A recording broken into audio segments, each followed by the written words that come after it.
Good day, ladies and gentlemen. You have tuned in to Point Counterpoint with Hype with Charlie and Pastor Gary. If you have any questions or comments or concerns, give us a call, 848-480-6371.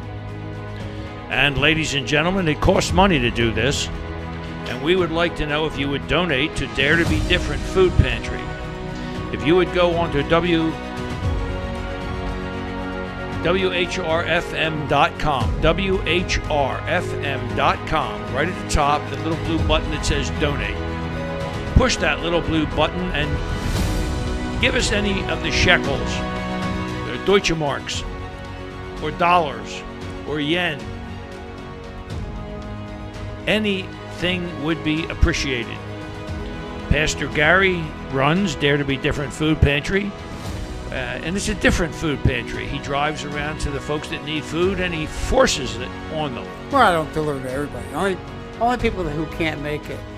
Well, yeah. No. Gary, it sounded better when I said it. Okay. You're right. Gary drives around to the folks that can't make it to the food pantry, and he gives them the food.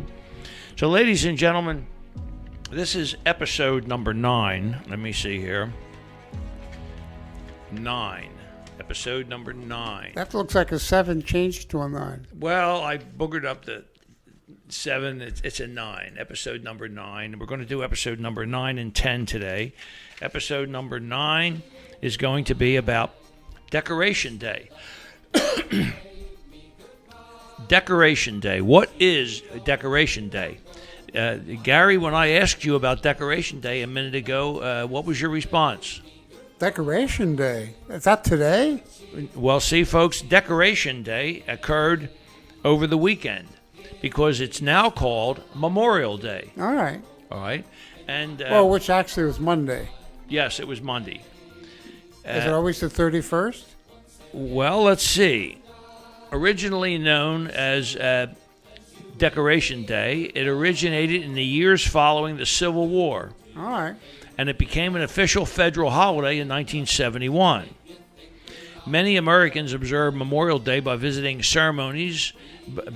cemeteries or memorials, or holding family gatherings, or participating in parades. Unofficially, it marks the beginning of the summer season. All right? It's Memorial Day is always on Monday, May 31st, or it's always on May 31st. Mm-hmm. So that's where it started. And we're going to talk about Decoration Day and Memorial Day. And it was kind of interesting. On Sunday, we had a little get-together at the house on Sunday. Mm-hmm. And it was after it was over, I was sitting outside, and I heard fireworks. Mm-hmm. Fireworks. And I thought to myself, this is not that kind of a holiday. This is a Memorial Day. This is a Decoration Day. This is to remember our fallen comrades in arms who aren't coming home anymore.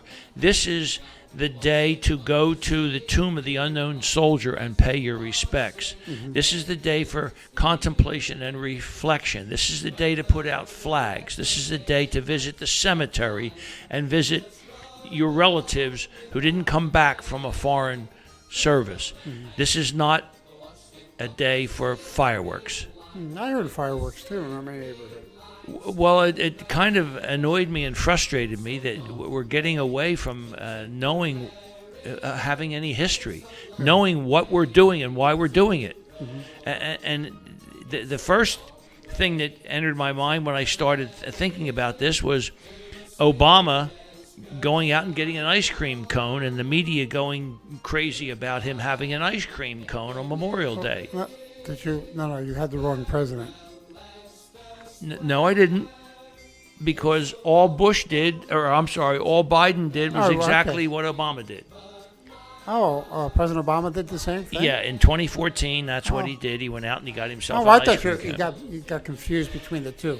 My wife will tell you that I get confused a lot, but I wasn't Because confused. you mentioned Obama, and I knew in the news. Yes, well, he's one of the puppet masters. Oh, okay. So that's why Biden said go eat ice cream. And Well, that's what he did? it's a precedent that was set. We eat ice cream and we talk nicey on Memorial Day. Yeah. But we don't really know what Memorial Day is about. And that's sad. So I thought I'd print up some stuff about Memorial Day. Oh, well, that's fine. And some interesting things, and I thought I would read it to the folks. It's all available to you folks. But to be honest with you folks, a lot of you folks are lazy. You have computers, you have touch-tone phones, and You mean smartphones?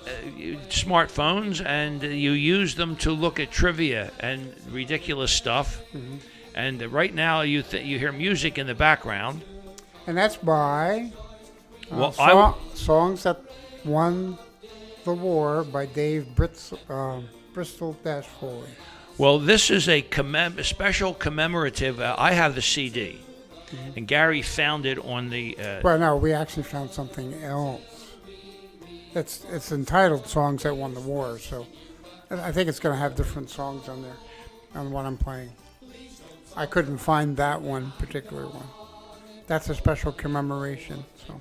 Well, this is a CD. This is a special commemorative edition, and I think you're probably playing the songs that are from this. Oh, okay. You're playing right now. We mustn't say goodbye. No, we passed that. What are we already. playing now? I don't know. It doesn't tell me. Well, here are some of the songs that were Second World War songs.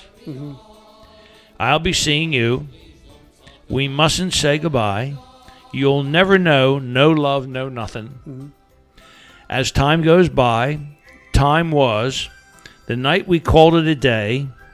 We'll Be Together Again. I'll See You Again. I'll Never Smile Again. You'll Be So Nice to Come Home To. This Time the Dream's on Me. I'll Remember April. Goodbye, Rockabye My Baby. There Ain't Gonna Be No War. These are the ones in this one. And Gary found something else on the internet, which is also apropos. So that's the background, the music from the 40s. Right? I'd like to play, and I have it, music from the Civil War. And I also have music from the First World War. There's a song called "The Day the Lusitania Went Down." So, Gary, tell me what the Lusitania was. The Lusitania? The Lusitania. Don't know. Okay. Don't remember, I should say. All right. The Lusitania was one of the reasons the politicians used to get us into the First World War. Okay. The Lusitania was a ship. I think I was too young at that time. You were probably not even a gleam in your daddy's eye. The Lusitania was sunk by a German U-boat in 1915. Oh, I wasn't around. Okay. In 1915, the Cunard Line. Now, there's another ship that was famously operated by the Cunard Line. Do you know what it was? Must have been the Titanic. That's right, the Titanic. Well, the Lusitania was a transoceanic passenger ship operated by the English company Cunard. And when it left the United States, it had, I believe, 1,266 passengers on it. And they advertised to the people on it that it was going to sail into a restricted zone. There was a war zone in the water around England and Scotland and Ireland, and the Germans had declared unrestricted submarine warfare in this area. Well, the Lusitania sailed into this area, and a German U-boat threw a torpedo into it, and it sunk in 18 minutes. Wow, 18 minutes. Yeah, when the torpedo hits, there was a secondary explosion inside, and it probably blew the bottom out of the Lusitania, and it went down. Now, the Germans said that it was carrying war material, so that it was a legitimate target. It wasn't just a passenger liner. Mm-hmm. And of course, the United States and Great Britain said no. Well, it was carrying war material. It was later on determined after the First World War was over. They published the list of material, and yes, the Lusitania was carrying thousands of rounds of .303 machine gun ammunition. It was carrying shells. It was carrying from the United States to Great Britain. Mm-hmm. The Second World War, we had what was called Lend-Lease, where we gave them stuff and it said they were going to pay us back or give it back to us. Mm-hmm. I don't know how you can give bullets back.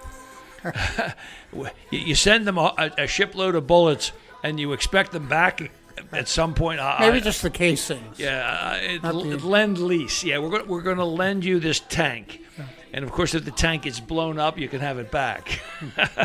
But I thought I would start by talking about how we observe Decoration Day or Memorial Day. When I was a kid, it was called Decoration Day. And when I was a kid, I remember going with and it was the first day of the summer season, and we were always down the shore. Mm-hmm.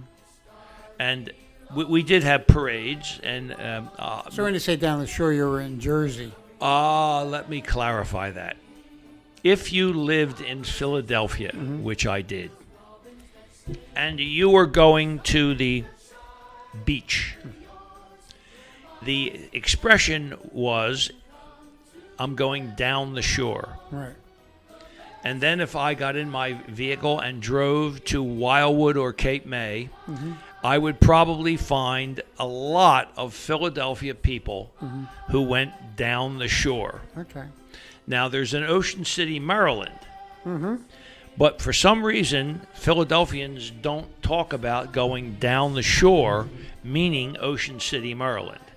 If they're talking about down the shore, they're talking about Ocean City, Avalon, Sea Isle City, mm-hmm. Wildwood, mm-hmm. North Wildwood, Wildwood Crest, Cape May, mm-hmm. and so that's down the shore. Okay.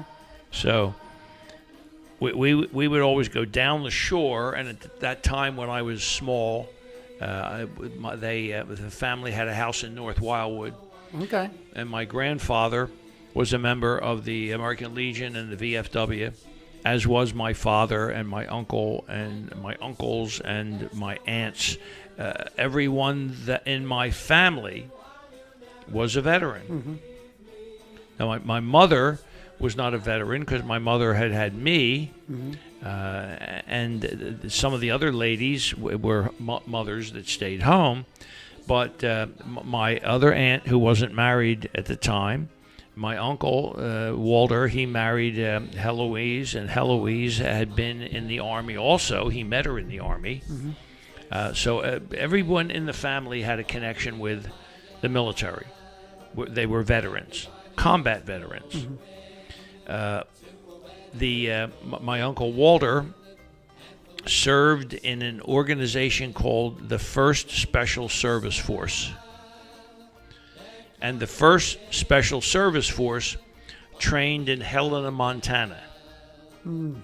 They were originally supposed to go into Norway and into those northern countries to protect against the Nazis blowing up all the dams and all the hydroelectric plants in that area and flooding the Ruhr Valley. Mm-hmm. But then that changed. But he was in the 1st Special Service Force. Now, they made a movie about the 1st Special Service Force. The first commanding officer's name was Fredericks. And the 1st Special Service Force was Canadian and American troops. Mm. Interestingly enough, there was a different philosophy between the Canadians and the Americans when it comes to sending volunteers. Mm-hmm. The Canadians, when it comes to sending volunteers for a special unit that was going to see hazardous duty, sent their top-notch people. If you volunteered in the Canadian Army to go and become part of this multinational unit called 1st Special Service Force, you were the top of the line. They sent their best NCOs, they sent their best troops.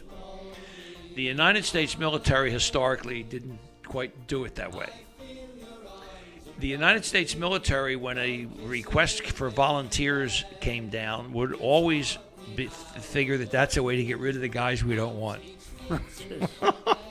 That's great. That's terrible. Well, they would, the first sergeant of the company or the company gunnery sergeant would encourage people that they would like to have gotten rid of, encourage them to volunteer. So all the volunteers who were American to the 1st Special Service Force were not necessarily the top-notch troopers, and then here come the Canadians who were top-notch troopers. The really scaly part was the Americans all got paid more. American rate of pay was higher in the American Army than the Canadian rate of pay was. That was also frosting on the cake, or frosting someplace else.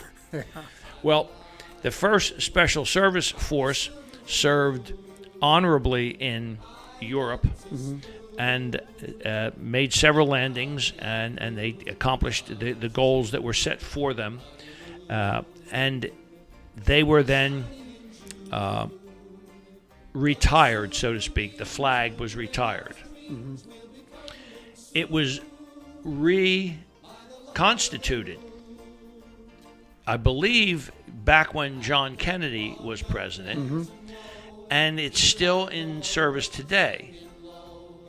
The 1st Special Service Force is not special services. They don't hand out basketballs. Today it has a different name, but the history is the same. What's it called? Special Forces. That's right. 1st Special Service Force during the Second World War became Special Forces with the Green Berets. And John Wayne, of course. So my uncle was in the first organization. So let's talk about the early observances of Memorial Day. You mean Declaration Day? Or Declaration Day. Right. Well, when did it start?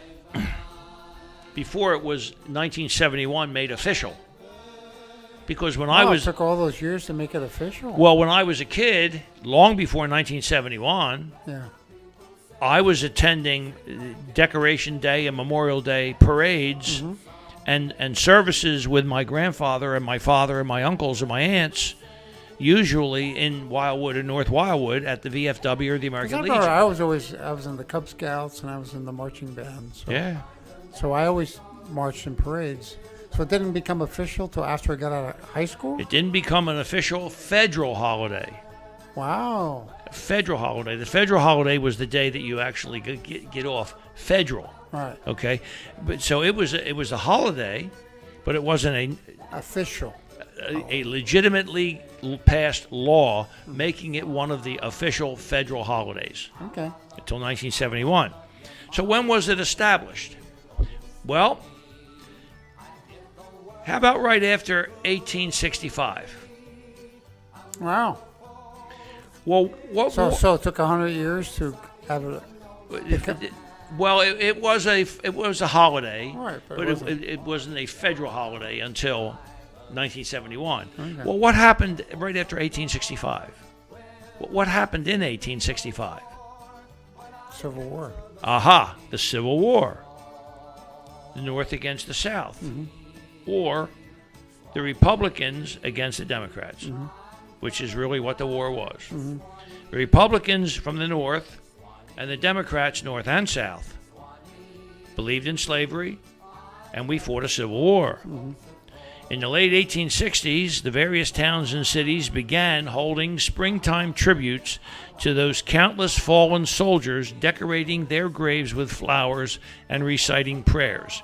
And in the 1860s, particularly 1865, 1866, the families of the troops that fell during the war. Now, this is important, ladies and gentlemen. I mean, considering how many families were involved, because we lost more troops, more doughboys. They weren't called doughboys back then. We lost more of. Why did they call them doughboys? Well, that was the First World War. Oh, okay. All right. We lost more doughboys during the Civil War, blue and gray, than in any conflict thereafter. Oh, wow. The Civil War, both Confederate and U.S. casualties, 750,000. Wow. 750,000 American, red-blooded Americans, North and South, died in the Civil War. So shortly thereafter, they started, there were a lot of families celebrating the loss, commemorating the loss of their loved ones. It is unclear exactly when this tradition originated. Numerous different communities may have independently initiated the memorial gatherings. Some records show that one of the earliest Memorial Day commemorations was organized by a group of formerly enslaved people in Charleston, South Carolina. Formerly enslaved people. I believe they would be black people, right? Slaves in Carolina. They actually, one of the first memorial or Decoration Day services was in 1865, and that was in Charleston, South Carolina. All right. Now, going back to one of the the first official, a town officially saying we're going to commemorate or decorate and memorialize our fallen troops. We're going to do that on this particular day. That was in Waterloo, New York. In 1866, Waterloo, New York celebrated Decoration Day.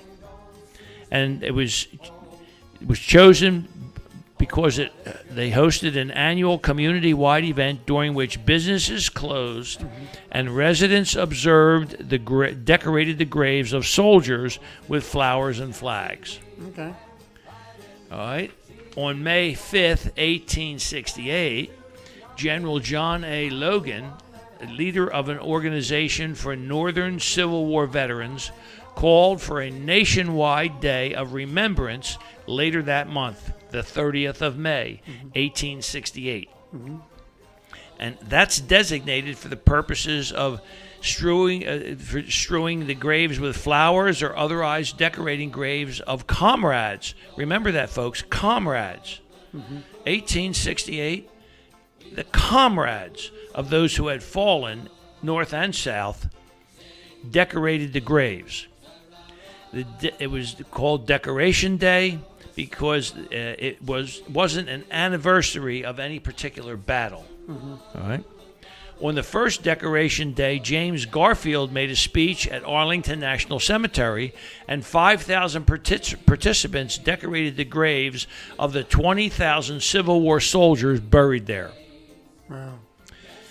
Wait a second. Does that... We have a Tomb of the Unknown Soldier, don't we?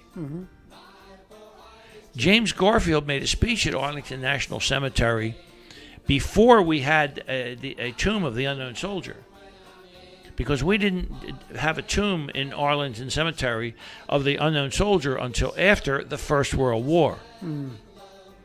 But all presidents of the United States, since the First World War and the entombment of the Unknown Soldier, have spoken on Decoration Day or Memorial Day at Arlington Cemetery at the Tomb of the Unknown Soldier.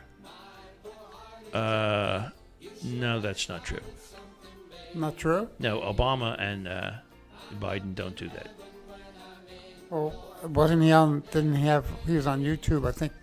Having an ice cream cone. No, I think he spoke. He gave an address. Who? Biden? Not at the Arlington Memorial. No, I guess he must have filmed it in Arlington Cemetery. Well, that's where the Tomb of the Unknown Soldier is, in Arlington Cemetery. Look it up on the computer. I will. See if Biden spoke at the Tomb of the Unknown Soldier. I could be wrong. My wife says I'm wrong often. Okay. Memorial Day, or Decoration Day, gradually came to be known originally for the fight of the Civil War. But during World War I, the United States found itself embroiled in another major conflict, and the holiday evolved to commemorate American military personnel who died in all wars, including World War II, the Vietnam War, the Korean War, and the wars in Afghanistan and Iraq. Yes, Gary? He only adjusted the wreath at the cemetery, the Tomb of the Unknown Soldiers. Doesn't look like he spoke. Okay. There we go. He just laid a wreath. Okay, he did a wreath. So we now. So were you wrong? I was partially right. Partially right. Or partially wrong. Or partially I was partially right because he didn't speak. Yeah. All right. So now we commemorate the service, and we pay homage to the service of the troops who have passed serving the country since the Civil War. So what is that? I mean, we have fireworks. We had fireworks the other night, which really stuck in my neck. You know, this isn't a happy time. This is a time for reflection and a time to say thank you for the ultimate sacrifice. One of the 11 richest men in the world died in the service of his country in Vietnam. He is a U.S. citizen, and he was one of the 11th richest men in the world when he died as a sergeant in Vietnam. His name was Walton. Walton? Walton. And do you know how he became one of the 11th richest men in the world? Walmart? That's right. He was the heir. And you're probably surprised I knew that. Sorta. I cannot tell a lie. Was it a guess? No, I knew that. Yeah, well, you knew the Waltons owned Walmart.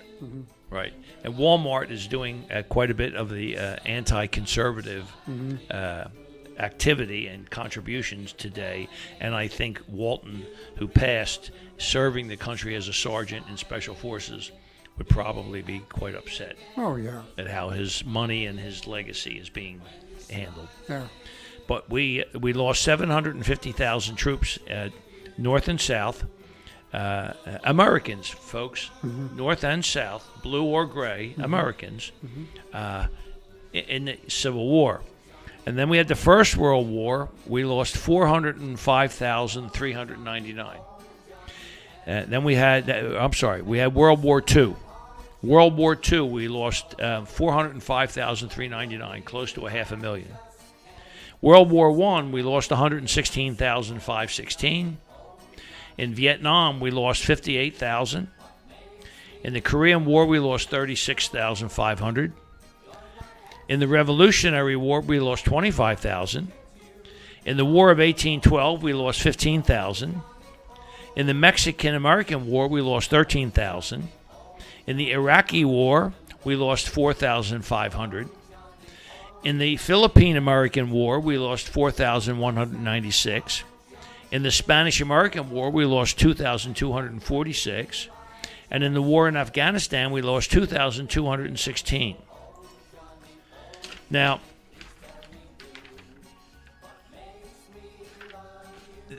that shows that, and we've been in quite a few conflicts that weren't listed. Just to give you an idea,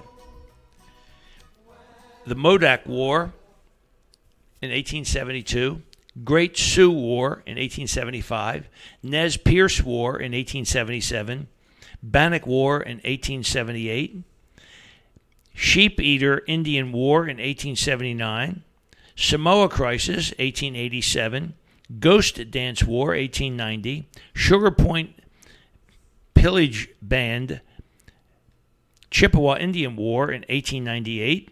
Spanish-American War, Philippine-American War, the Boxer Rebellion in China. Santo Domingo, the United States occupation of Nicaragua in 1912, the Mexican Revolution, the occupation of Haiti, World War I, North Russian campaign, American Expeditionary Force in Siberia. Never heard of these, have you? Mm-mm. In China, 1918, the sinking of the Panay. Steve McQueen was in that movie. Mm-hmm. Okay. It was more than a movie, folks. It really happened. World War II, the Great Civil War, the Chinese Civil War, the Berlin blockade, the Korean War, the USSR Cold War, the China Cold War. We've lost people in the Cold War. Mm-hmm.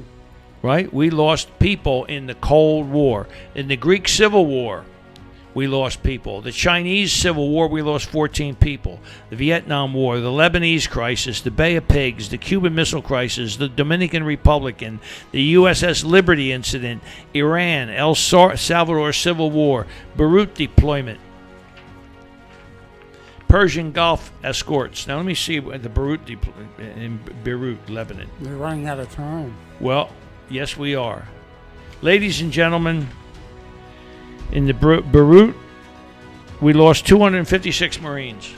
They blew up the embassy, right? So what I want to say, folks, is this. It's Memorial Day. It's Commemoration Day. It's Decoration Day. It's a day to sit with your family and reflect upon the service and the dedication and the love of country that caused all of these people to leave their loved ones and travel abroad and fight for freedom to keep you free. So God bless. Keep your powder dry. You're back to the wall.